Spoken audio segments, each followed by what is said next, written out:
पतंजलि योगपीठ हरिद्वार के तत्वावधान में आज हम सभी बिहार प्रांत के भोजपुर जिले के उद्वंत नगर प्रखंड के प्रसिद्ध सूर्य मंदिर के प्रांगण में बैठ करके योग सत्र का आनंद ले रहे हैं।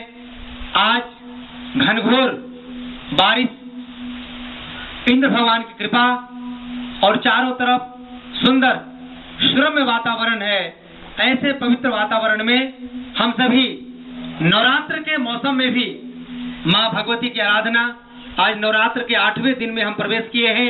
एक बार माँ भगवती को वंदन करते हैं, नमन करते हैं और हमारे बीच बेटियां उपस्थित हैं और बेटियों के माध्यम से हम माँ भगवती की आराधना यानी भगवती गीत के माध्यम से हम अनुलोम विलोम का अभ्यास करते हैं। तो आइए हम बेटियों के पास चलते हैं। मुझे ना अभी हम बैठ ले लो बेटा, ये बैठ लो। ठीक, हम लोग अनुलोम विलोम करें और आप लोग गीत को शुरू कर दो बेटा।